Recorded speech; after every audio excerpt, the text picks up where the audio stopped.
ነጌሌ አርሲና ተጫዋቾቹ በዝውውር ውል ጉዳይ ውዝግብ ውስጥ መግባታቸው ተሰምቷል። ዘንድሮ የኢትዮጵያ ፕሪሚየር ሊግን በመቀላቀል የውድድር ዓመቱ ደማቅ ክስተት መሆን የቻለው ነጌሌ አርሲ ሰሞኑን ከቡድኑ ወሳኝ ተጫዋቾች ጋር በዝውውር ውል ዙሪያ ወደ ከረረ ውዝግብ ውስጥ መግባቱም ተሰምቷል። ክለቡ በሊጉ ሁለተኛ ደረጃን ይዞ ማጠናቀቁን ተከትሎ የተደረገለት ታላቅ ሽልማት ሳይረሳ ይህ አዲስ አለመግባባት መፈጠሩ የስፖርት ቤተሰቡን አስገርሟል። የነጌሌ አርሲ እግር ኳስ ክለብና የከተማ መስተዳደሩ ከሳምንት በፊት በፕሪሚየር ሊጉ ሁለተኛ ሆኖ ላጠናቀቀው ቡድኑ በነጌሌ ስታዲየም ደማቅ የአቀባበልና የክብር ሽኝት እንዳደረገላቸው ይታወሳል።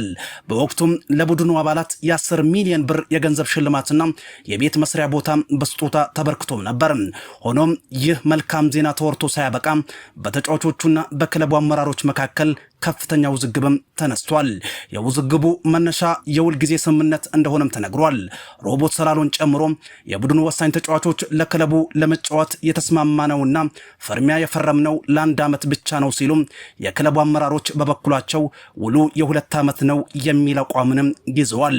የብስራት ሬዲዮ ታማኝ ምንጮች እንደገለጹት ከሆነ የቡድኑ ተጫዋቾች የሚያውቁትና የሚያምኑት በክረምቱ የዝውውር ወቅት ከአሰልጣኙና ከክለቡ ጋር በቃል ደረጃ ለአንድ ዓመት ለመጫወት እንደተስማሙና እንደፈረሙ ነው።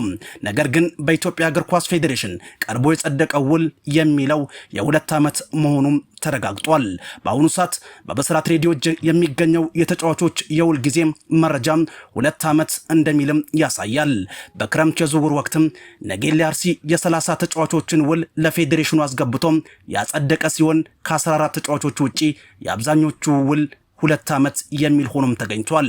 ይህ ጉዳይ ሊታወቅ የቻለው አብዛኞቹ ተጫዋቾች ውል ሲፈጽሙ ሊወስዱት የሚገባውን አንድ ኮፒ ውል በወቅቱ ባለመውሰዳቸው ሳቢያም ውድድሩ ሊያልቅ 2 ጨዋታዎች ሲቀሩት የቡድኑ አማካኝ በረከት ወልዴ ፌዴሬሽን ሄዶ የራሱን ውል ከወሰደ በኋላ ነው። እውነታውን ያወቁት ተጫዋቾች በከፍተኛ ሁኔታ በመበሳጨት በአሁኑ ወቅት ለክለቡ ስራ አስኪያጅና አሰልጣኙ ከቡድኑ ጋር መቀጠል እንደማይፈልጉ መግለጻቸውም ተሰምቷል። በተለይ የቡድኑ ኮከብ ሮቦት ሰላሎም በተከሰተው ሁኔታ በማዘን ፌዴሬሽን ድረስ በመሄድ አቤቱታም አቅርቧል። እንዲያውም በጉዳዩ ዙሪያ ከፌዴሬሽኑ ዋና ጸሐፊ ጋር ሲመክር ቆይቶ ከሳቸው በጎ ምላሽ በማግኘቱ ምክንያትም ነጌሌ አርሲ ከኢትዮጵያ ንግድ ባንክ ጋር ለነበረው የመጨረሻ ጨዋታ ሜዳ መሄድ የቻለው ጥቂት ደቂቃዎች ሲቀሩት ሜዳ እንደደረሰም ለማወቅ ተችሏል። ነጌሌ አርሲ በሊጉ አጋማሽ ወቅትም ናትናኤል ሰለሞን ከተባለ ተጫዋች ጋር በተመሳሳይ የውል ውዝግብ ውስጥ መግባቱን ወራትንም ማስቆጠሩ ይታወሳል። የቡድኑ አሰልጣኝ ተጫዋቾቹን በሁለተኛ የዝውውር መስኮት አልፈልገውም ማለታቸውን ተከትሎ ክለቡ የ1 ዓመት ውል ነው ያለ የሚል ቀሪውን ጊዜ ደግሞ በስምምነት ለመለያየት ጥያቄ ቢያቀርብም ውሉ ሲጣራ ግን የ2 ዓመት ሆኖ ተገኝቷል። በዚህ ምክንያት ተጫዋቹ የ2 ዓመት ቀሪ ደሞዜ ካልተከፈለኝ ውል አላፈርስም በማለት ጉዳዩን እስካሁን ሳይቋጭም ቆይቷል።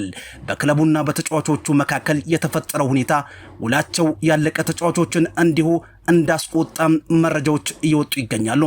በአሁኑ ወቅት ሮቦት ሰላሎን ጨምሮ ሌሎች ተጫዋቾች በቃላችን መሰረት ውላችን ስላበቃ መልቀቂያ ሊሰጠን ይገባል የሚል ጽኑ አቋም ይዘዋል።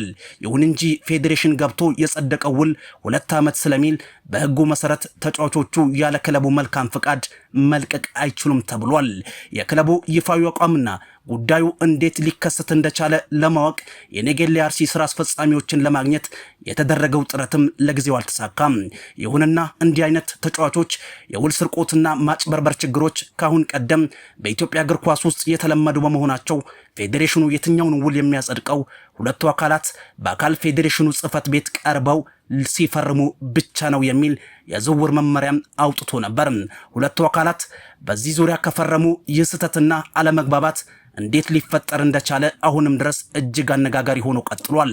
የብስራት ስፖርት ዝግጅት ክፍላችንም ጉዳዩን ይበልጥ አጣርቶ በቀጣይ ፕሮግራማችን ይዞላችሁ የሚቀርብ ይሆናል። መረጃው የመላክ ወልደ ሰንበት ነው።